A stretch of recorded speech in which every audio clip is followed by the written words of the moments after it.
Baik, oke. Sekali lagi selamat malam, Bapak Ibu sekalian. Selamat bertemu kembali. Kita sudah makin dekat dengan Rosh Hashanah ya. Tinggal sekitar 1 minggu lagi, 10 hari lah kira-kira, gitu kan.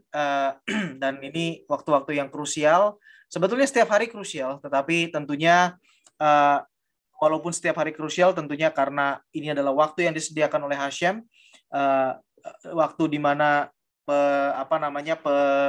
penentuan ataupun juga penilaian untuk setiap kita dan seluruh dunia dinyatakan. Maka dari itu saya tadi ketika menyiapkan gitu ya, bukan ya tadi sisme dari minggu lalu ketika saya siapkan bahan untuk hari Minggu malam ini, ketika saya mau melanjutkan Tehilim, itu ternyata Tehilimnya itu sebetulnya temanya cocok dengan Sukot gitu ya, karena ini terkait dengan bangsa-bangsa segala macam. Jadi saya pikir saya postpone dulu, saya tunda dulu, saya lebih baik untuk terus sesuai dengan tema yang sedang kita lakukan hari ini. Rabi Cohen juga mengajar kita tadi pagi dengan tentang Rosh Hashanah, setelah itu nanti tadi pagi juga tentang Yom Kippur, nanti minggu depan akan dilanjutkan Bezrat Hashem dengan Sukot. Nah, maka dari itu topiknya masih nyambung gitu loh. Dan ini buat saya ini adalah waktu-waktu yang krusial, dan saya harap Bapak Ibu Saudara sekalian juga memiliki passion yang sama, memiliki pemahaman yang sama, memiliki semangat yang sama, sehingga kita benar-benar bisa lebih lagi dan lebih lagi buat Hashem, buat dalam kita melakukan Torah ya. Nah, kita langsung lanjutkan malam ini karena saya nggak ke copy tadi itunya devarimnya, nggak apa-apa, tapi ini kita langsung lanjutkan saja. Kita akan membahas persiapan Rosh Hashanah, terutama ataupun kaitannya atau apapun yang kita bisa pelajari dari kisah 12 pengintai. Ini ada kemiripan dan ada hal yang layak untuk kita pelajari di sini agar kita benar-benar bisa memiliki sikap yang benar dan kita benar-benar bisa lebih lagi. Intinya bukan kita menjadi manusia hebat, tidak. Intinya bukan kita menjadi manusia super, tidak. Tetapi intinya sekali lagi itu adalah kita menyelaraskan diri dengan kepentingan Hashem. Menyelaraskan diri dengan keseluruhan rencana Hashem di dalam kehidupan kita. Oke? Ya. Baik, kita akan segera mulai Bapak Ibu sekalian terkait dengan 12 pengintai. Nah, saya akan bagi dua hal ini, ada kisah 12 pengintai ya. Dan juga ada saya berikan di sini kisah Yeshua dan Kaleb ya. Karena ada dua hal yang perlu kita pahami di sini. Ini saya bagi menjadi dua bagian. Walaupun sebetulnya kisah ini adalah kisah satu kesatuan yang utuh, tapi sengaja saya pecah pembahasannya, saya berikan karena ini dua hal penting yang harus kita pahami gitu ya. Nah, mengapa demikian Bapak Ibu sekalian? Yang pertama, ada kesamaan antara 12 pengintai dan kita di dalam ketika kita ingin memasuki Rosh Hashanah. Saya jelaskan satu persatu untuk Bapak Ibu Saudara sekalian. Tolong dipahami, pusatkan perhatian, dan jangan sampai ini ada yang terlewat gitu ya. Yang pertama, kisah 12 pengintai ini adalah kita tahu bahwa terjadi ketika Israel akan memasuki tanah perjanjian. Ya kan? Ini terjadi ketika Israel boleh dikatakan ada di bibir tanah perjanjian, di bagian selatan daripada tanah perjanjian, seperti sebagaimana dikatakan oleh kitab suci, oleh kitab Taurat. Ya, dan ini akan segera masuk gitu loh, sebentar lagi masuk ya. Nah, setelah ini terjadi sekitar setahun lebih setelah Israel keluar dari Mesir. Oke, itu setting ataupun juga konteks di mana kisah 12 pengintai ini terjadi. Nah, sekarang buat kita saat ini, detik ini, hari ini, kita akan memasuki tahun yang baru. Ya kan? Ada kemiripan di situ kan. 12 pengintai saat itu Bnei Israel akan memasuki tanah perjanjian, kita akan memasuki tahun yang baru. Sampai di sini saya harap paham ya. Yang kedua, Israel belum melihat seperti apa tanah perjanjian itu, nggak pernah lihat, ya kan? Tetapi yang Israel tahu adalah seperti yang diberikan penjelasannya oleh Musa, dan Musa juga tentunya mendapatkan firman daripada mendapatkan perintah dari Hashem untuk menjelaskan bahwa tanah itu baik, susu dan madu, penuh dengan susu dan madu apa segala macam. Ya, itu penjelasannya. Tapi secara fisik Bnei Israel, bangsa Israel belum pernah melihat. Ya kan? Kenapa? Mungkin kita berkata, loh kan itu orang Israel kan asalnya tadinya dari sana. Abraham, Yitzhak, Yakov dari sana. Betul, Abraham, Yitzhak, dan Yakov memang dari tanah perjanjian. Dari Eretz Israel. Mereka pernah melihat.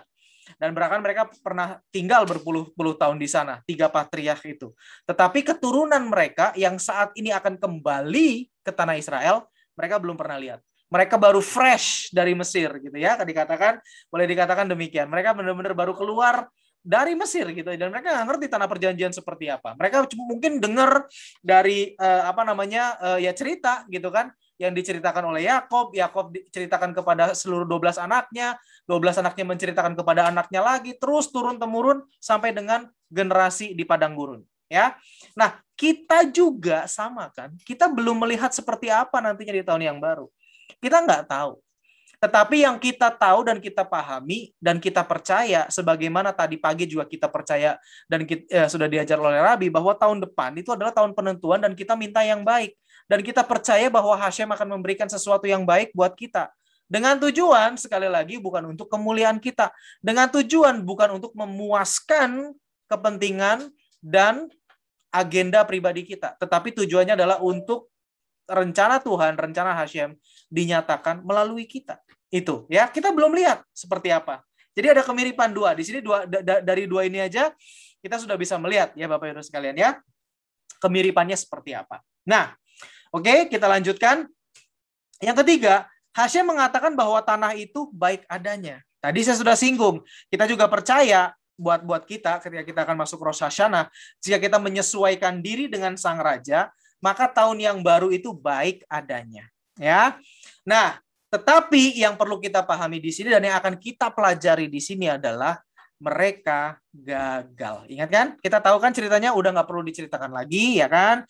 Tetapi nanti mungkin kita akan baca sedikit singkat aja, sekilas gitu, biar merefresh, menyegarkan memori kita terkait dengan 12 pengintai ini. Tetapi kita tahu bahwa sebetulnya mereka gagal. Gagalnya atas penilaian siapa? Bukan penilaian siapa-siapa, atas penilaian Torah. Torah yang mengatakan bahwa mereka gagal. Sehingga mereka bahkan dikatakan oleh Torah bahwa mereka menyeret seluruh umat Israel ikut-ikutan berpihak kepada mereka, dan generasi tersebut tidak boleh masuk ke padang gurun. Mereka harus berputar-putar selama 40 tahun di padang gurun sampai mereka semua habis. Ya, generasi yang umurnya 21 tahun ke atas.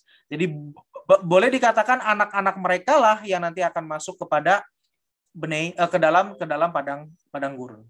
Seperti itu, Bapak Ibu sekalian. Nah, kita pun bisa mengalami kegagalan yang sama. Jadi jangan sampai nih ya, kita ini udah deket nih di bibir daripada Rosh Hashanah, terus kita kita nggak ngerti, kita nggak menjagai hidup kita, dan ternyata dalam penilaian Hashem, amit-amit, mudah-mudahan nggak terjadi, God forbid ya, Hashem menilai kita, aduh, kita nggak layak. Jangan sampai seperti itu, ya. Maka dari itu, ayo kita senantiasa setiap hari kita koreksi diri kita, senantiasa setiap hari kita belajar Torah, dan senantiasa dan kali ini kita perlengkapi lagi dengan pemahaman Torah yang lebih lagi, agar kita benar-benar siap, dan tentunya yang terlebih penting adalah kita benar-benar ditemukan oleh Hashem, dinilai oleh Hashem sebagai orang-orang yang layak. Luar biasa. Oke, kita lanjutkan ya, Bapak-Ibu sekalian. Oke. Nah, berikutnya kenapa saya bagi dua begini? Karena Kaleb dan Yosua berhasil. Ya, kita tahu mereka gagal, kita tahu keseluruhan quote in quote gitu ya, proyek 12 pengintai ini mereka gagal, tetapi Kaleb dan Yosua itu berhasil. Kaleb dan Yosua tidak termasuk di antara mereka. Dan buktinya Kaleb dan Yosua mereka diizinkan oleh Hashem untuk masuk ke tanah perjanjian, ya kan? Bahkan Yosua dipilih sebagai orang yang menggantikan Moshe Rabbeinu. Luar biasa. Nah, maka dari itu kita bisa belajar dari kegagalan mereka, why dan kenapa, sehingga kita tidak jatuh ke dalam lubang yang sama. Dan kita juga bisa belajar dari Kaleb dan Yosua, ya kan? Apa yang membuat mereka berhasil. Apa kualitas apa dalam diri mereka yang bisa membuat mereka kok berbeda? Kok mereka hasilnya beda? Mereka masuk dalam bilangan 12 pengintai, tetapi yang 10 justru demikian, tetap Kaleb dan Yehosua itu berbeda. Ya, nanti kita akan lihat satu persatu. Sabar, mohon sabar. Kita akan go pelan-pelan, go through pelan-pelan. Kita akan lihat pelan-pelan satu persatu. Oke, ini pembukaannya, Bapak-Ibu sekalian. Sekarang kita akan masuk ke dalam kisah 12 pengintai. Kisah 12 pengintai ini ada di dalam Bamidbar pasal 13 ayat yang pertama dan juga 14 ayat 1 sampai 4. Kita kita baca dulu ya. Oke, kita coba lihat. Saya akan bacakan bahasa Indonesianya aja, nggak apa-apa. Biar cepat juga, dan juga sebetulnya dalam terjemahannya pun juga cukup oke. Tidak artinya juga cukup oke. Oke, kita Bamidbar. Sebentar Bapak Ibu sekalian. Kita Bamidbar pasal yang ke-13. Oke, dan kita mulai dari ayat yang pertama. Hashem berfirman kepada Musa, demikian ya, ini bahasa Indonesianya, terjemahannya. Suruhlah beberapa orang mengintai tanah Kanaan yang akan kuberikan kepada orang Israel, dan setiap suku nenek moyang mereka haruslah kau suruh seorang. Dari setiap suku nenek moyang mereka haruslah kau suruh seorang. Jadi setiap suku mengirimkan satu orang. Semuanya pemimpin-pemimpin di antara mereka, bukan orang sembarangan. 12 orang itu adalah pemimpin di antara mereka. Jadi mohon dipahami, ini bukan orang ngasal, enggak ya. Tetapi ini adalah pemimpin suku dari masing-masing suku. Di sini dikatakan ayat 3, lalu Musa menyuruh mereka dari padang gurun Paran sesuai dengan titah Tuhan, titah Hashem. Semua orang itu adalah kepala-kepala di antara orang Israel. Dan inilah nama-nama mereka. Dari suku Ruben, Syamua bin Zakur. Dari suku Simeon, Safat bin Hori. Dari suku Yehuda, Kaleb bin Yebune. Dari suku Isakar, Yigal bin Yusuf. Dari suku Efraim, Hoshea bin Nun. Dari suku Benyamin, Palti bin Rafu. Dari suku Zebulon, Gadiel bin Sodi. Dari suku Yusuf, yakni suku Manasye, Gadi bin Susi. Dan dari suku Dan, Amiel bin Gemali. Dari suku Asher, Setur bin Mikael. Dari suku Naftali, Nahbi bin Wofsi. Dari suku Gad, Guel bin Mahi. Ayat 16, itulah nama orang-orang yang disuruh Musa untuk mengintai negeri itu, dan Musa menamai Hoshea bin Nun itu Yosua, atau Yehosua lebih tepatnya. Ya. Ayat 17, maka Musa menyuruh mereka untuk mengintai tanah Kanaan, katanya kepada mereka, pergilah dari sini ke tanah Negeb. Sebenarnya bukan tanah Negeb. Pergilah dari sini ke tanah ke bagian selatan. Negev itu sebetulnya selatan. Sekarang memang ada di Israel. Kalau Bapak Ibu Saudara sekalian lihat ya. Di layar baru tulisan yang Bamidbar itu aja Pak Leo. Nggak apa-apa, memang betul seperti itu Pak. Dengerin aja ya. Okay. Silakan baca sendiri di kitab. Oke. Okay? Ya, jadi kalau Bapak Ibu Saudara sekalian, kita lanjutkan ya. Kalau Bapak Ibu sekalian lihat peta Israel di Negeb, di peta Israel itu memang ada daerah namanya Negeb. Dan itu adalah padang pasir gitu ya, gurun Negev, kayak seperti padang seperti itu. Nah, sebetulnya arti aslinya Negev itu selatan, sama seperti Kedem. Kedem itu timur, east gitu ya. Jadi bukan spesifik nama tempat, sebetulnya ini dari selatan. Nah, makanya kenapa saya bilang tadi mereka masuk dari selatan. Karena ini Musa berkata demikian. Dan naiklah ke pegunungan. Kita lanjut ya, ayat 18. Dan amat-amatilah bagaimana keadaan negeri itu, apakah bangsa yang mendiaminya kuat atau lemah, apakah mereka sedikit atau banyak, dan bagaimana negeri yang didiaminya, apakah baik atau buruk, bagaimana kota-kota yang didiaminya, apakah mereka di tempat-tempat terbuka atau di tempat-tempat berkubu, dan bagaimana tanah itu, apakah gemuk atau kurus, apakah ada di sana pohon-pohonan atau tidak. Tabahkanlah hatimu dan bawalah sedikit dari hasil negeri itu. Waktu itu ialah musim hasil pertama daripada buah anggur. Oke. Lalu 21, mereka pergi ke sana lalu mengintai negeri itu mulai dari padang gurun Sin sampai ke Rehob, ke jalan yang menuju Hamat. Mereka berjalan melalui tanah Negeb lalu sampai ke Hebron. Di sana ada Ahiman. Nah, nanti di sini ayat 22 ini menarik. ini akan saya kupas dari bahasa aslinya, dan ini akan kita bisa lihat bahwa sebetulnya apa sih yang sedang dibicarakan oleh Torah terkait dengan Kaleb. Ya, ayat 22 ini. Kita lanjutkan. Di sana ada Ahiman, Sesai, dan Talmai, keturunan Enak. Hebron didirikan 7 tahun lebih dahulu dari Soan di Mesir. Ketika mereka sampai ke lembah Eshkol, dipotong mereka di sana satu cabang dan dengan setandan buah anggurnya. Lalu berdualah mereka menggandarnya, maksudnya dipikul. Juga mereka membawa beberapa buah delima dan buah ara.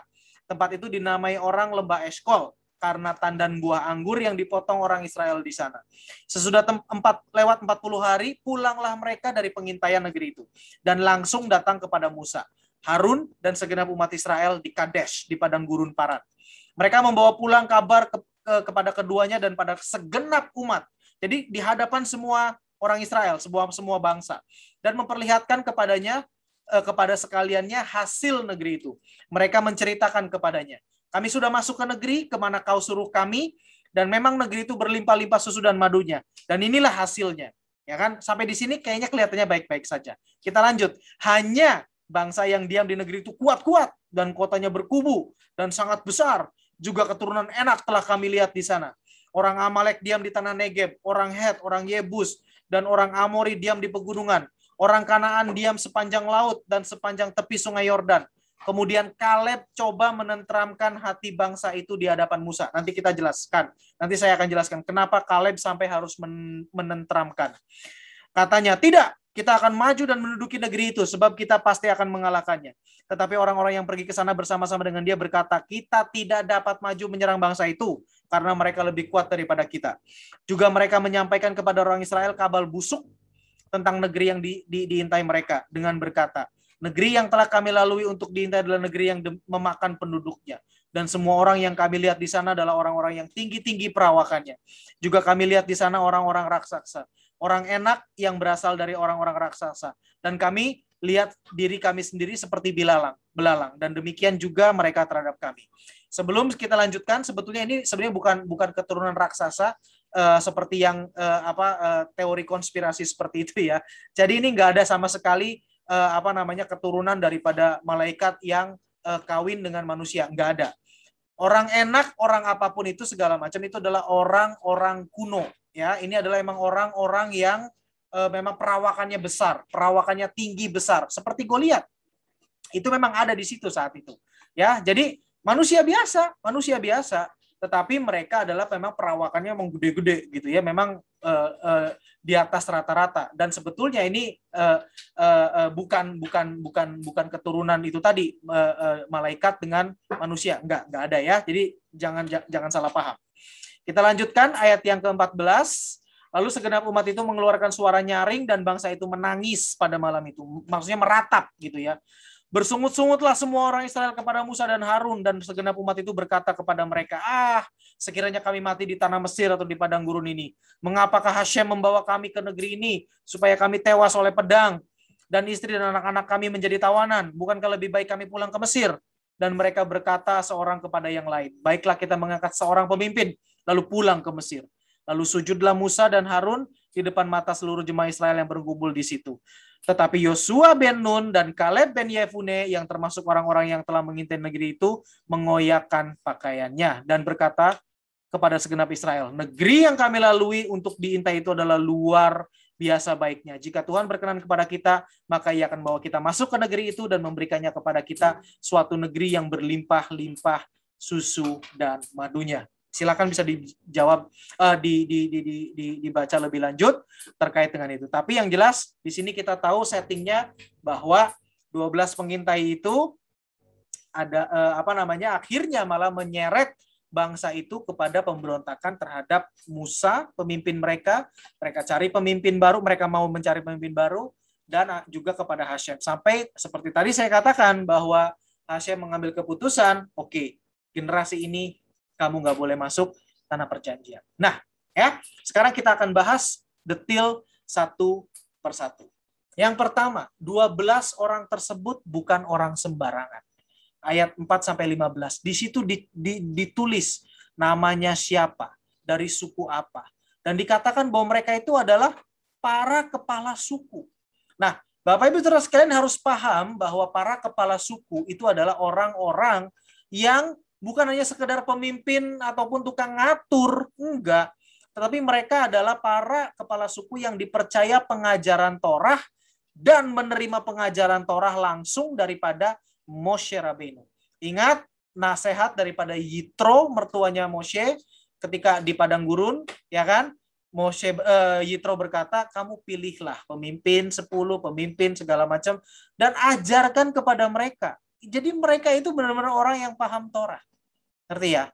Jadi itu bukan orang sembarangan gitu loh. Nah, maksudnya di sini adalah yang mau saya katakan di sini adalah bahwa orang yang sekaliber mereka saja mereka bisa salah. Artinya tidak ada yang rentan terhadap kesalahan. Ya, tidak ada yang rentan terhadap kesalahan. Nanti kita akan bahas bagaimana Yetzer hara mempengaruhi kita. Nanti kita akan bahas. Tapi yang jelas satu hal di sini, tolong ingat-ingat, siapapun kita tidak pernah ada yang rentan terhadap kita senantiasa rentan. Tidak ada yang kebal terhadap kesalahan. Kita bisa melakukan kesalahan. Ingat itu ya. Mereka pemimpin. Mereka memahami Torah. Tadi saya udah bilang. Kegagalan mereka bisa menjadi kegagalan kita.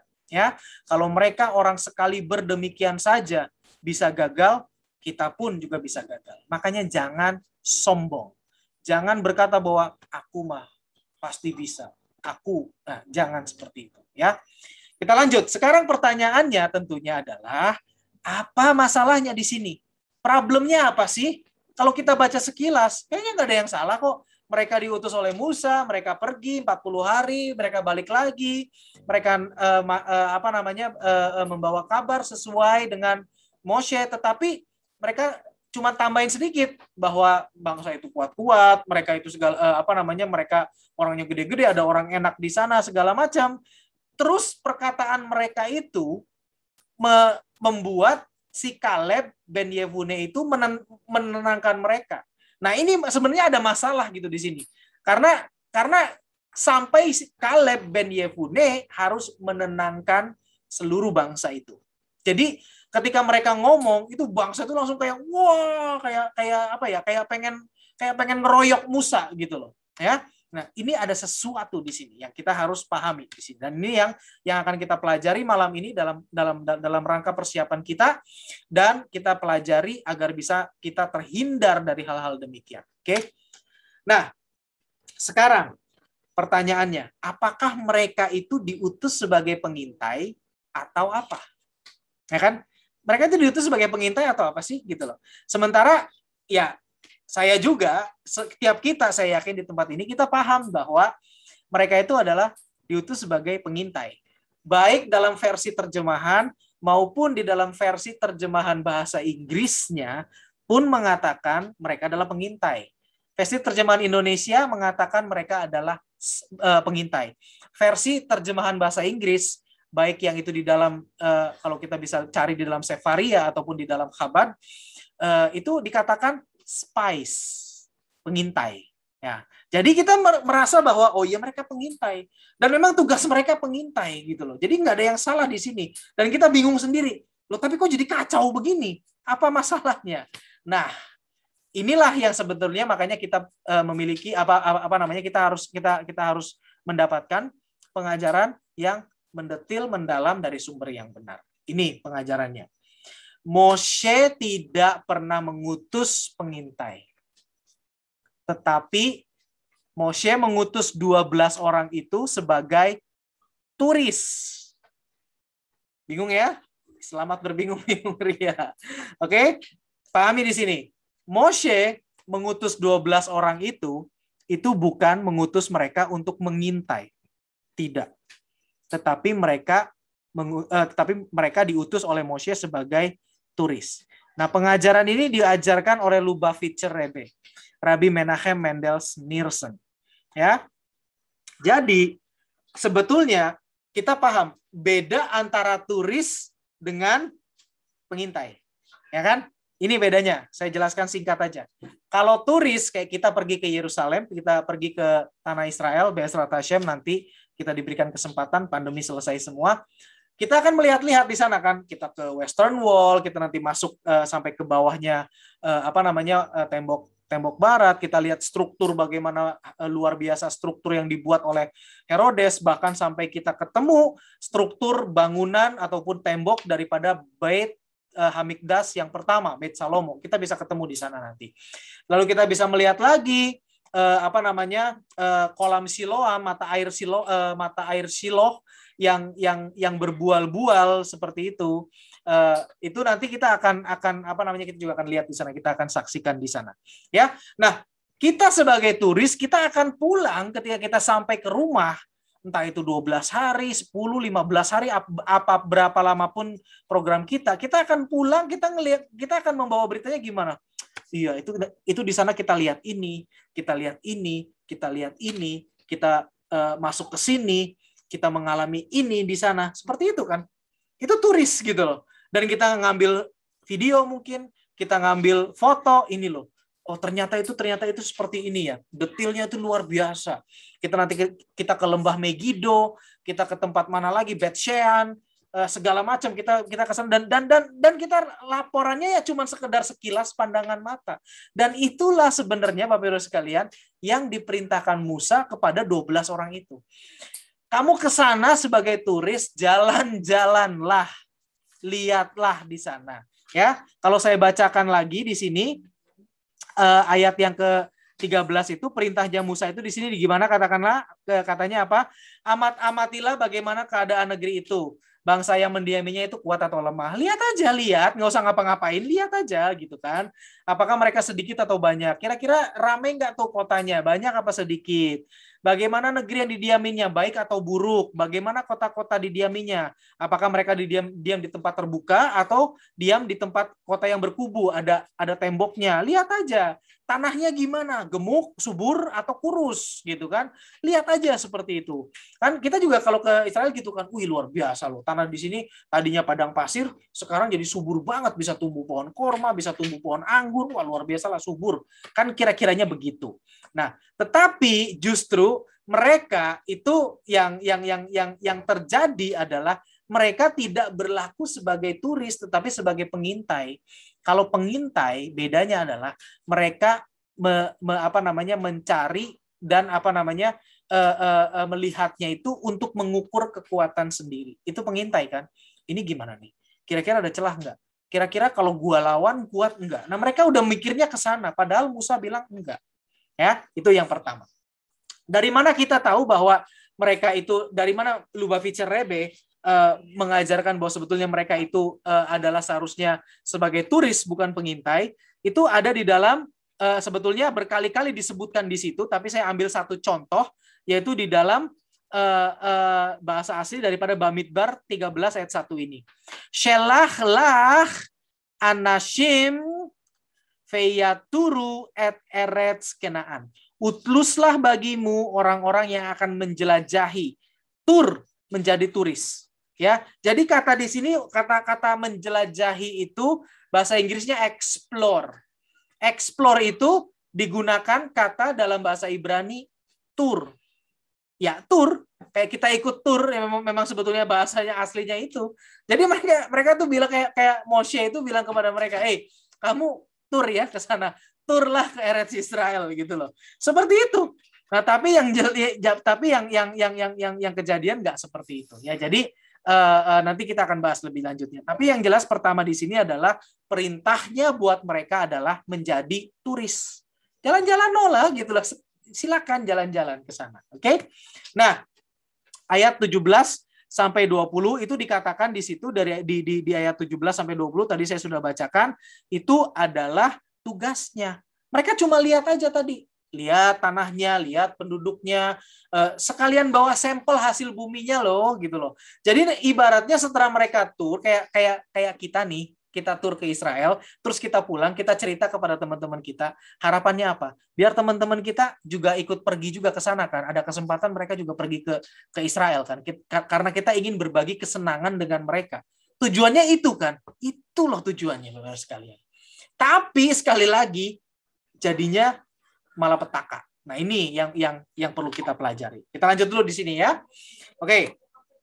Maka dari itu, Bapak-Ibu sekalian, jangan pernah melebihi apa yang diperintahkan atau ditugaskan atau menjadi bagian kita. Kalau kita nggak diperintahkan, nggak usah sok-sokan melakukan. Kalau kita tidak ditugaskan, nggak usah sok-sokan melakukan.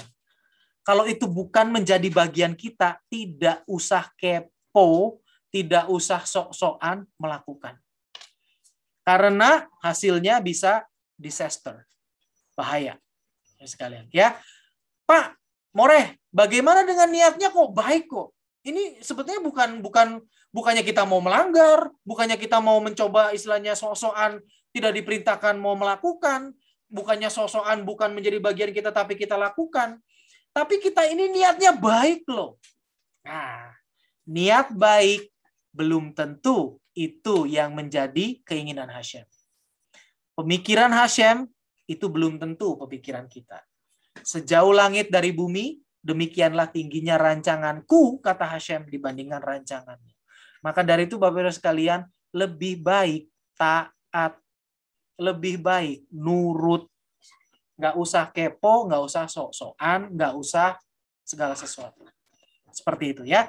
Dan di sini nanti kita akan kupas, kita akan lihat bagaimana justru yang membuat 12 orang ini, pengintai ini, yang makanya saya beri tanda tanya besar di sini. Seharusnya mereka itu menjadi turis, tetapi karena niat baik, mereka akhirnya berinisiatif menjadi pengintai. Ya, dalam bahasa Ibrani, kata pengintai itu bukan tur, Bapak-Ibu sekalian, tetapi merag. Nah, kalau kalau pengintainya banyak, itu meraglim. Ya, nah maka mereka mengubah diri mereka sendiri gitu loh, tanpa diperintahkan oleh Musa, tanpa mendapatkan perintah dari Hashem, mereka mengubah diri mereka sendiri dari turis menjadi pengintai, dan ujungnya malah petaka seperti itu, Bapak-Ibu sekalian. Itu yang perlu kita pahami, itu yang perlu kita waspadai, jangan sampai kita demikian. Tadi saya sebelum ini berkata, bagaimana kalau niatnya baik? Nah, ini niat saja tidak cukup, ya. Tetapi harus adalah perintah daripada Hashem. Kita lanjutkan, ya. Nah, apa yang membuat mereka berinisiatif merubah diri mereka dari turis menjadi pengintai? Apa yang membuat mereka? Ya, kita lihat di sini. Yang pertama, nih, menurut Alter Rebbe itu adalah generasi kedua atau ketiga di atas daripada Lubavitcher Rebbe. Ini adalah yang pertama kali mendirikan Chabad. Alter Rebbe mengajarkan bahwa mereka ingin tetap dalam keadaan supranatural seperti di padang gurun. Niatnya baik nggak? Baik banget. Niatnya mulia nggak? Sangat mulia. Lihat ya. Tetapi justru karena mereka memiliki niat yang demikian, oh aku mau tetap hidup dalam keadaan supranatural, aku nggak mau lepas, ya, maka ya udahlah. Artinya jadinya mereka mikirnya apa, tahu nggak? Mari membuat seluruh bangsa Israel tidak mau masuk ke tanah perjanjian demi idealismenya mereka yang berkata, kita nih hidup dalam keadaan supranatural aja, itu baik kok. Itu luar biasa kok. Ya, tidak ada yang menyalahkan. Tidak ada yang berkata bahwa keadaan mereka di padang gurun, keadaan mereka di Sinai itu buruk. Nggak ada. Dan bahkan kita pelajari, saya beberapa kali pernah mengajarkan bahwa mereka ketika di Sinai itu luar biasa banget. Satu bangsa itu menerima pewahyuan langsung dari Hashem. Betapa mulianya. Tetapi justru itu bukan tempat permanen mereka. Hashem nggak ingin mereka di situ senantiasa. Hashem maunya adalah mereka masuk ke tanah perjanjian. Nah, mereka justru punya ideal, ini yang terbaik. Ini nih. Maka dari itu, yuk kita bikin laporan agar seluruh bangsa Israel nggak mau masuk Kanaan. Ngeri ya Bapak-Ibu sekalian. Niatnya baik. Niatnya mulia. Tetapi justru bertentangan dengan rencana Hashem. Ngeri banget. Ngeri banget. Ya, kita lanjutkan. Kenapa? Karena ketika mereka masuk ke tanah perjanjian, ya, mana akan berhenti. Pasti mana akan berhenti. Kenapa? Karena selain daripada mana itu akan berhenti, baju dan kasut mereka akan jadi rusak. Ya, normal gitu, karena kan mereka akan hidup normal. Mereka harus bekerja mencari makan dan penghidupan karena udah nggak ada mana lagi gitu ya. Nah, mereka juga nggak takut gitu loh untuk bekerja apa segala macam. Cuman mereka punya pikiran bahwa yang terbaik itu adalah keadaan mereka di padang gurun. Mereka bukan orang malas, enggak, bukan orang seperti itu. Tapi mereka punya pikiran bahwa yang terbaik adalah ini. Mereka sok tahu, makanya saya bilang. Mereka merasa bahwa, alah Tuhan ini seolah-olah jadinya seperti itu kan. Tuhan tahu apa sih? Emang baik di sana? Enggak lah, lebih baik di sini. Kayaknya kan kira-kiranya gitu. Sehingga mereka bikin plot. Sehingga mereka nambah-nambahin. Seperti itu. Ngeri ya? Ya. Dan yang kedua yang diajarkan oleh Chofetz Chaim adalah kenapa mereka berinisiatif merubah diri menjadi turis, dari turis menjadi pengintai. Karena mereka kalah oleh Yetzer Hara yang ada di dalam diri mereka. Ya, mereka takut kehidupan normal akan membuat mereka rusak. Jadi gini, Bapak-Ibu sekalian, Chofetz Chaim mengambil sisi dari sisi yang lain lagi, gitu ya. Jadi gini, ketika Bnei Israel ada di dalam keadaan supranatural ketika di padang gurun, itu mereka dengan keadaan begitu aja, mereka bisa jatuh sedemikian dalam sampai membuat patung lembu mas, anak lembu mas, ya kan? Nah, dari 10 pengintai ini akhirnya mikir juga, kalau di dalam ketika di padang gurun saja kita bisa jatuh sedemikian dalam, kita bisa hancur habis seperti itu. Bagaimana mungkin kita bisa selamat, bagaimana mungkin kita bisa survive gitu ya. Artinya bukan selamat apa-apa, tapi maksudnya bisa beres hidup kita kalau kita masuk ke tanah Kanaan. Karena ketika masuk ke tanah Kanaan, hal-hal supranatural yang ada di padang gurun seperti yang ini tadi, yang beberapa di antaranya yang saya sebutkan di sini, itu akan berhenti. Mereka akan harus bekerja, mereka akan harus melakukan sesuatu, dan mereka khawatir, waduh makin kacau nih hidup kita, udah boro-boro mikirin Torah, kira-kiranya mereka pikirannya begitu. Ya, nah Yetzer Hara ini mereka dorong mereka sedemikian rupa sampai mereka ketakutan gak karu-karuan.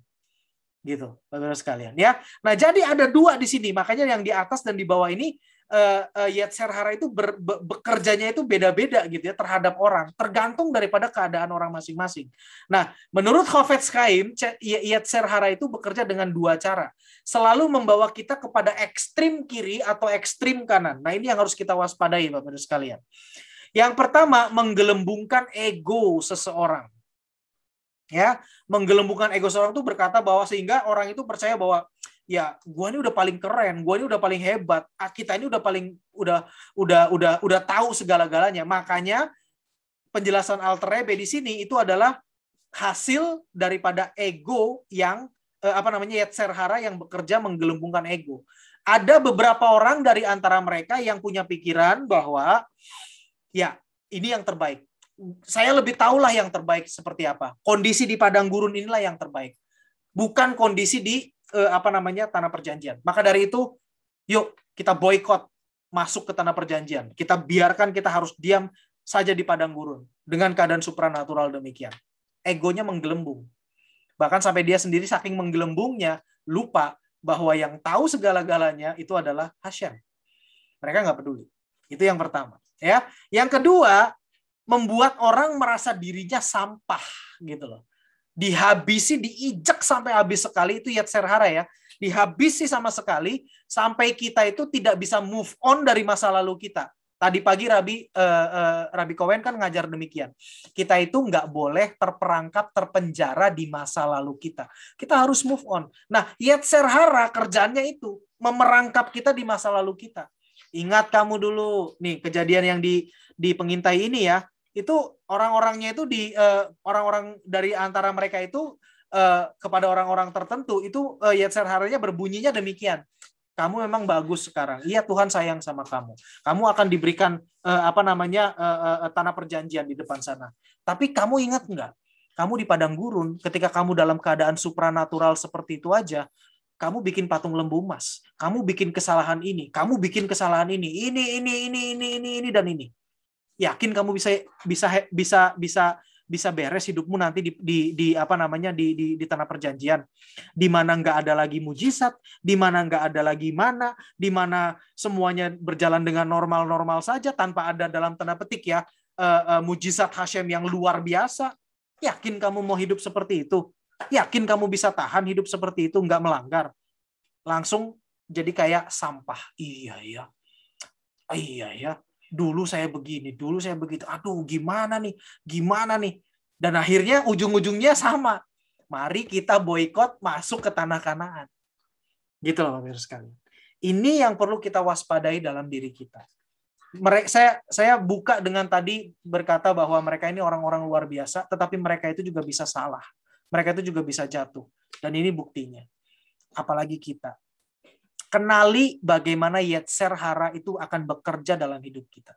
Kalau diri kita udah egonya udah terlalu menggelembung, udah terlalu ngerasa bahwa kita udah paling keren, kita udah paling hebat, kita udah paling tahu, hati-hati. Itu bukan perasaan, bukan hal yang baik. Hati-hati, itu bisa jadi itu adalah yetzer hara yang mendorong kita kepada sisi ekstrim yang sebelah sini gitu, sebelah kiri.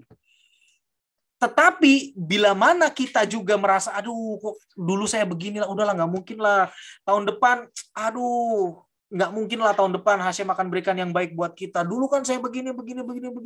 Udah beberapa tahun saya jatuh lagi, begini lagi, salah lagi, nggak mungkin lah. Itu juga kerjanya yetzer hara. Ya, agar kita terpenjara dengan masa lalu kita. Kita nggak bisa bahkan memaafkan diri kita sendiri. Hati-hati Bapak sekalian.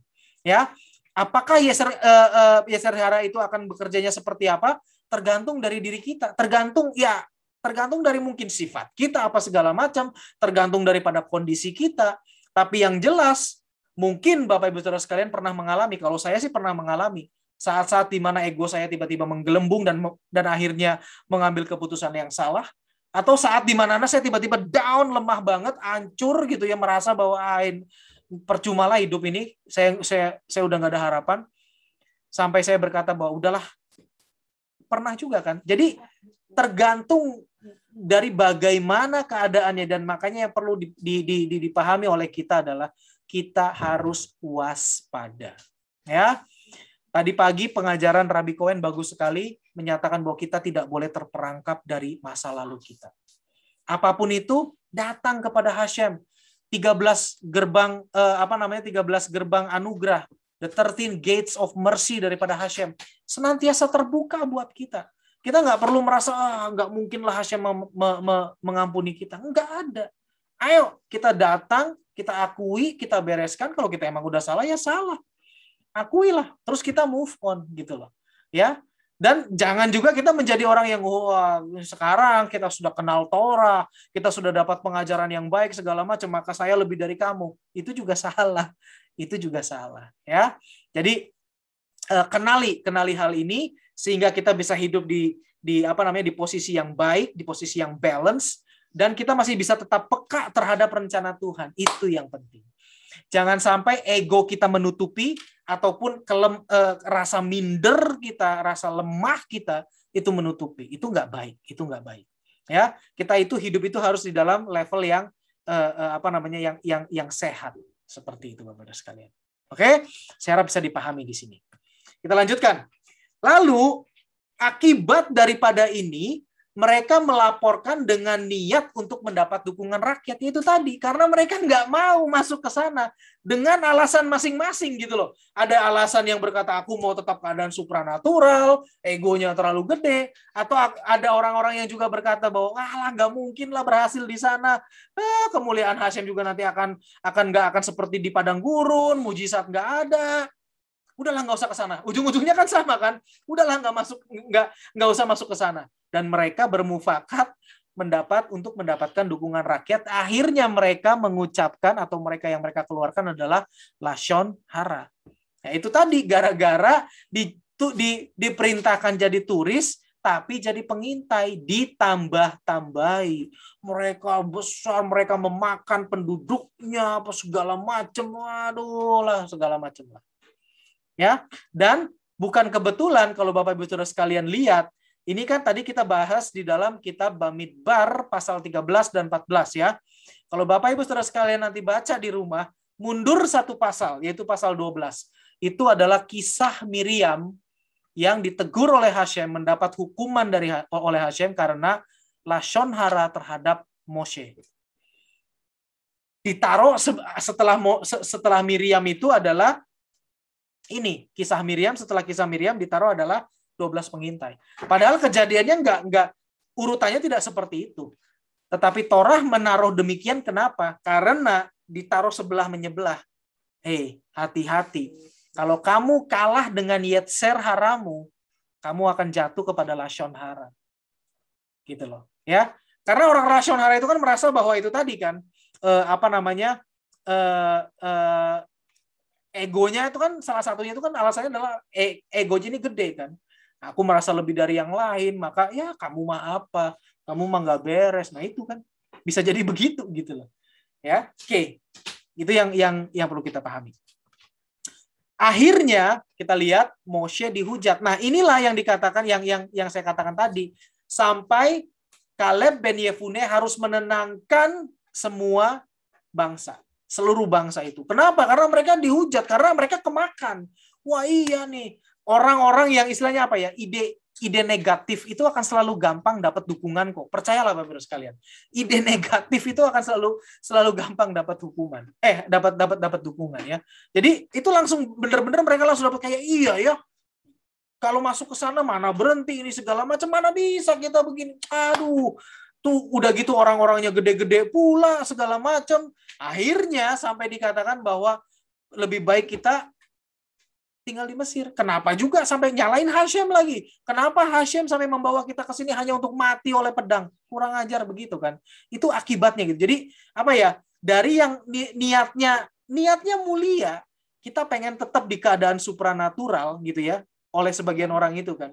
Tetapi ujungnya hasilnya itu seperti kayak bola salju yang liar yang tidak bisa dikendalikan, bergulung-gulung makin besar dan akhirnya bisa menghancurkan satu kota. Itu kayak gitu Bapak Ibu sekalian. Ya, maka dari itu hati-hati dengan mulut kita. Yang penting kita kendalikan diri kita, jangan sampai kita dikendalikan oleh Yetzer hara, tetapi kita hendaknya dikendalikan oleh Torah senantiasa yang adalah kebenaran. Sehingga kita terhindar dari, karena kalau kita udah ngawur, ucapan kita ini juga udah pasti ngawur kok. Itu loh yang mengerikannya. Dan ketika ucapan kita ini ngawur, seperti tadi kita tanyakan kepada Rabi, itu pasti bergulung kan. Ini ucapan ini kemana-mana gitu loh. Hati-hati Bapak Ibu sekalian. Ya. Oke, Moshe dihujat, mereka ingin kembali ke Mesir, dan di ayat 30 ayat 14 1-6 itu dijelaskan tadi, silakan baca sendiri bagaimana mereka menghujat Moshe, bagaimana mereka mau balik ke Mesir, bagaimana mereka mau memilih pemimpin yang baru segala macam. Ngeri sekali. Dari yang simple, dari yang niatnya mulia. Tadi kalau yang berkata bahwa yang selalu berlindung di balik, kan niatnya baik, yang niatnya baik. Hati-hati.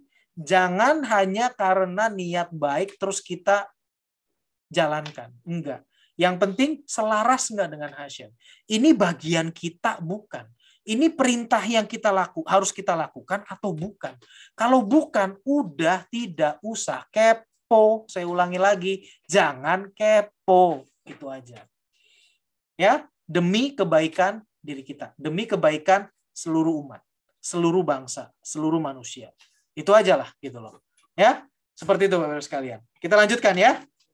Nah, dari sini apa yang perlu bisa kita ambil kesimpulan, kita tarik kesimpulan apa yang bisa kita pahami. Pertama, menjalani hidup normal, bekerja, terlibat dalam setiap unsur dunia ini, itu adalah kehendak dan tujuan Hashem dalam hidup kita.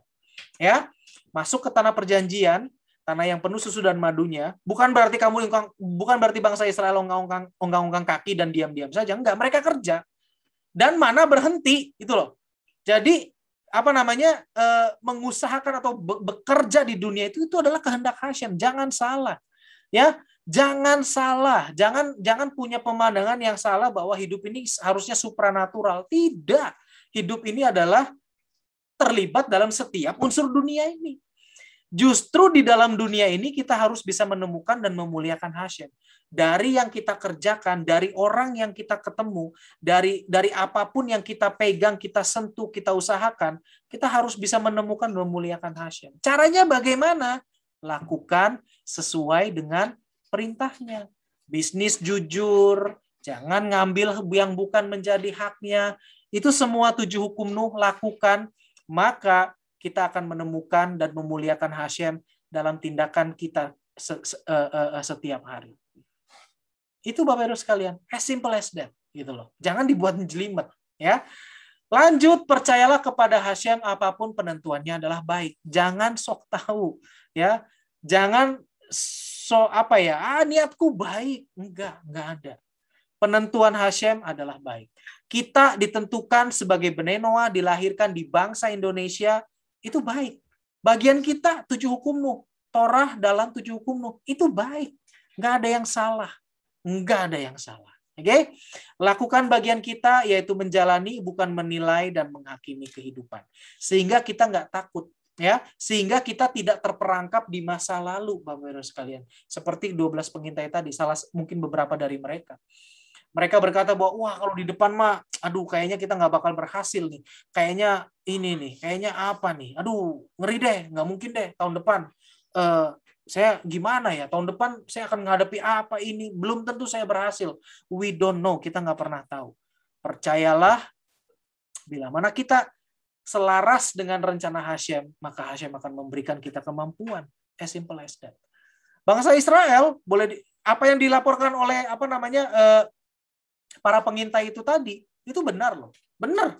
Mereka itu orangnya gede-gede, mereka itu kuat-kuat, segala macam, bahkan ada orang Amalek di sana. Iya benar kok. Dan secara hitungan matematis, memang bangsa Israel nggak akan pernah bisa menang. Iya memang iya. Tapi ketika Hashem sudah berkata, you will take it, kamu akan mendapatkannya, nggak usah pusing dengan gimana caranya. Ya udah jalani aja gitu loh. Sama dengan ketika kita akan masuk tahun depan, kita nggak tahu di depan ada apa. Kita nggak tahu apa yang akan terjadi dalam hidup kita. Tapi percayalah kita, bila mana kita beserta dengan Hashem, tahun depan akan menjadi tahun yang manis dan penuh dengan kemanisan untuk kita, untuk setiap kita. Oke? Saya harap sampai di sini bisa dipahami dan kita akan lanjutkan. Tadi kita udah belajar bagaimana pengintai-pengintai tersebut, turis-turis tersebut kepo gitu ya, walaupun niatnya baik, tetapi akhirnya malah terjerumus. Kesalahannya apa? Yetzer hara tadi yang jelas bermain di sana. Nah, sekarang kita belajar dari 2 orang yang luar biasa yang justru tidak ikut dalam persekongkolan mereka. Ini akan luar biasa banget. Oke, kita lanjutkan. Yehoshua dan Kaleb. Yang pertama kita pelajari adalah Yehoshua, ya. Di sini dikatakan di dalam Bamidbar 13 ayat 16 itu tadi ya, inilah nama orang-orang yang dikirim oleh Moshe untuk menjelajahi tanah itu, dan Moshe memanggil Hosea ben Nun Yehoshua.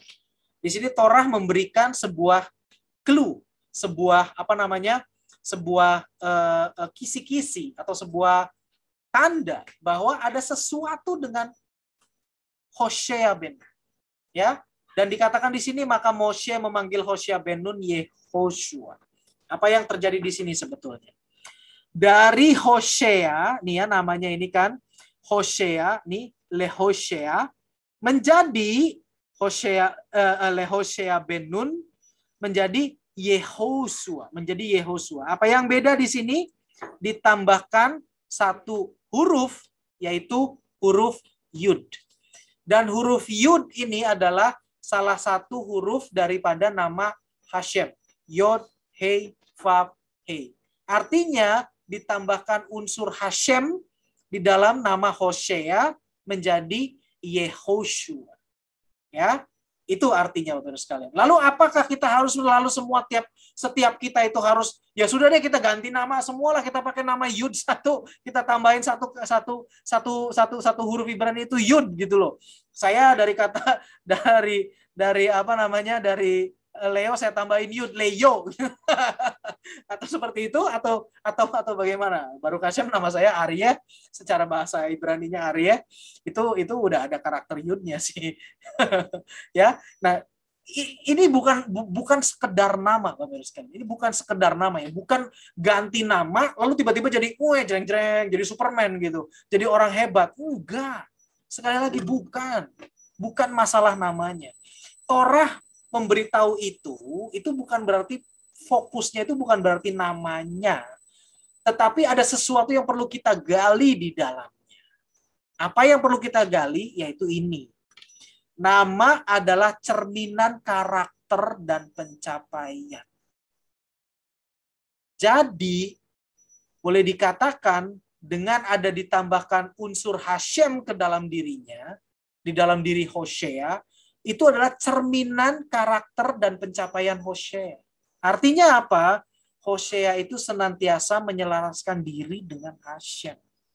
Buat dia Hashem segalanya. Buat dia Hashem dan tujuannya apapun itu, itulah menjadi tujuannya juga. Ingat pengajaran bulan Elul bagian pertama 2 minggu yang lalu, kira-kira Betulah. Yehoshua ini memiliki karakter Betulah. Dia nggak peduli dengan dirinya sendiri, tapi dia tahu bahwa Hashem punya rencana yang luar biasa. Aku masuk ke dalam rencananya Hashem. Itu aja yang buat dia penting. Maka dari itu, unsur Hashem itu bahkan ya boleh dikatakan Hashem sendiri, dia mencerminkan Hashem gitu loh, seperti itu. Ya. Dan yang penting lagi adalah karena dia senantiasa menyelaraskan diri dengan Hashem, dengan rencana dan tujuannya, maka ada perubahan hidup, ada perubahan midah, perubahan sifat, perubahan karakter, dan itu akan menjadi karakter kita. Itu loh Bapak Ibu sekalian. Jadi bukan urusan nama gitu loh. Dan nama itu adalah hanya alat gitu loh. Maka Moshe hanyalah alat untuk mendeklarasikan. Sebenarnya yang Torah mau katakan kepada kita yang belajar, dari semua nama-nama itu tadi, masing-masing kepala suku itu, Yehoshua memiliki karakter yang berbeda. Yehoshua memiliki midah, memiliki karakter yang benar-benar sudah menyelaraskan diri dengan Hashem. Itulah yang menyelamatkan Yehoshua daripada persekongkolan dengan 10 orang turis ataupun pengintai yang lain. Itu Bapak Ibu sekalian. Ya, kita harus punya milik itu kalau kita mau bisa berhasil dalam kehidupan kita, bukan hanya untuk dalam rangka masuk kepada tahun depan Bapak Ibu sekalian, tetapi juga setiap hari senantiasa, bahkan sampai nanti Besrat Hashem Mashiach segera dinyatakan. Kalau kita memiliki karakter seperti Yehoshua, itulah yang akan menjadi modal besar dalam kehidupan kita. Senantiasa selaraskan diri dengan Hashem. Ya, makanya Yehoshua ngerti, oh Hashem maunya begini. Hashem maunya kita masuk ke tanah perjanjian, oke, no question, whatever it is, apapun yang terjadi itu baik. Maka ketika Moshe perintahkan kamu jadi turis ya, Yehoshua ya jojong nurut, ya aku jadi turis, oke. Nggak ada agenda pribadi, nggak sok tahu, nggak kepo, nggak ngapa-ngapain. Aku disuruh jadi turis, aku jadi turis. Selesai. Itulah yang dilakukan Yehoshua ben Nun. Gitu loh Bapak Ibu sekalian. Luar biasa ya. Simple task, tapi ya karena memang dia lakukan dengan ketulusan dan dia tahu ini adalah dari Hashem, do it. Normal. Dia nggak berusaha melakukan lebih, dia nggak berusaha merancangkan, wah aku akan menyenangkan Hashem jika aku akan melakukan lebih. Nggak ada. Dan terbukti bahwa dengan melakukan lebih, walaupun dengan niat baik, hasilnya malah petaka. Itu Bapak Ibu sekalian. Lanjut ya. Sekarang dari satu orang lagi yang namanya Kaleb. Kaleb ben Yefune. Dikatakan di sini apa? Paya'alu Benegev. Lalu mereka naik dari bagian selatan. Benegev ya. Feyafo ad Hebron. Dan dia tiba di Hebron. Nah ini, jadi mereka, bukannya mereka, kalau dalam bahasa terjemahannya ya, di dalam bahasa terjemahannya, ini kan dikatakan di dalam Bamidbar 13 ayat 22 bagian A. Mereka berjalan melalui tanah Negeb, lalu sampai ke Hebron. Seolah-olah keseluruhan 12 orang itu sampai ke Hebron. Enggak. Tetapi mereka naik dari bagian selatan, betul. Dan dia seorang diri tiba di Hebron. Siapa dia yang seorang diri ini adalah tidak lain tidak bukan Kaleb ben Yefune. Jadi justru Kaleb menyimpang, dia sengaja ke Hebron dulu. Kenapa? Karena dia ngerti nih, aduh, ini dia mungkin ketika dia berjalan, kalau Yosua ben Nun kan dia kan sudah mulai dari awal, aku mah nggak pusing, aku mah Musa lakukan perintahkan ini aku lakukan, nggak ada agenda. Tetapi Kaleb ben Yefune mungkin, kita nggak tahu ya, mungkin awalnya agak termakan juga dengan 10 yang lainnya. Tetapi dalam perjalanan dia berkata, aduh ini gawat nih, ini begini gawat nih. Jadi terjadi pertentangan kayaknya gitu loh. Nah tetapi Baruch Hashem, Kaleb ben Yefune memutuskan yang benar. Dia pergi ke Hebron. Nah sebenarnya ada apa dengan Hebron? Ini yang perlu kita pahami. Yang lain naik dari selatan, Kaleb menyimpang ke Hebron. Tadi kita udah bahas. Kaleb juga senantiasa ingin menyelaraskan diri dengan Hashem. Artinya apa? Dia, aduh ini ada yang nggak beres nih dengan yang lain nih, dengan 10 orang ini nih. Tapi aku kok gimana ya? Enaknya gimana ya gitu loh. Dia tuh senantiasa ingin menyelaraskan dengan Hashem juga. Cuman dia mungkin nggak ketemu caranya saat itu. Sampai akhirnya dia memutuskan, oke, aku pergi ke Hebron. Artinya apa? Dia pergi ke Gua Makpelah. Dia pergi ke sana dan dia berdoa di sana dan meminta kekuatan daripada Hashem ya melalui melalui tempat itu akhirnya meminta kekuatan dari Hashem agar bisa tetap selaras dengan Hashem. Intinya adalah Kaleb juga senantiasa ingin menyelaraskan diri dengan Hashem. Gua Makpelah hanyalah alat seperti itu. Jadi bukan berarti kita harus ke Gua Makpelah dong. Nanti dari sana kita bisa jadi kayak Kaleb. Ya enggak kok. Percayalah Bapak Ibu sekalian. Yang penting itu adalah dari diri kitanya. Makpelah, tempat apapun itu hanyalah alat. Yang penting dari diri kitanya. Kaleb memiliki motivasi yang benar. Ya, jadi maka dari itu itu yang bisa kita pelajari dari Kaleb. Dan kita kembali kepada ini tadi yang di dalam 12 pengintai ini kan, ya kan? Tadi kita udah bahas dari awal, kegagalan mereka juga bisa menjadi kegagalan kita. Jadi makanya hati-hati dan kita pelajari di sini. Saya tambahkan di sini yang terakhir poinnya, mereka terpenjara di masa lalu, mereka takut, mereka nggak berhasil di tanah perjanjian. Kita pun juga bisa terpenjara di masa lalu. Tapi bagaimana kita bisa menang? Kaleb dan Yosua. Kita bisa belajar dari Kaleb dan Yosua. Karena mereka menjalankan agenda Hashem. Bukan misi pribadi. Nggak ada misi pribadi, nggak ada niat baik. Niat mulia loh, niatku. Nggak ada. Semua harus dari Hashem. Ya, oke. Dan Yosua sudah menetapkan keputusan dari awal. Kaleb boleh dikatakan mengambil keputusan ketika pengintai sudah mulai bergerak. Tapi apapun itu, tidak ada kata terlambat. Artinya, kalau kita di saat manapun, bahkan sudah lewat pun gitu ya, terus kita berkata seperti tadi pagi yang dijelaskan oleh Rabbi Cohen, kita bertobat gitu. Ya udah, nggak ada kata terlambat. Tuhan tetap terima kok. Tuhan tetap akan berikan pengampunannya kok. Gitu. Ya. Jadi jangan lagi terpenjara di masa lalu, jangan lagi juga merasa bahwa wah kita ini lebih dari yang lain. Hal-hal seperti itu jauhkan dari diri kita. Marilah kita hidup hanya karena menjalankan agenda Hashem. Patokannya apa? Patokannya Torah. Itu aja. Pelajari Torah, sukai Torah, renungkan Torah, lalu jalankan dalam kehidupan kita sehari-hari. Maka Be'ezrat Hashem, kita akan bisa masuk ke dalam Rosh Hashanah, kita bisa masuk dan kita bisa menjadi seperti Kaleb dan Yehoshua yang berhasil masuk ke dalam tanah Kanaan. Dan itu juga menjadi bagian kita. Bukan hanya Rosh Hashanah ke depan ini yang akan segera kita lewati, tetapi juga terus tahun-tahun berikutnya, hari-hari berikutnya, sampai Masyiah dinyatakan. Oke, Bapak-Ibu sekalian, baik, itu saja yang bisa saya sampaikan malam ini. Sekarang silakan jika ada yang ingin ditanyakan.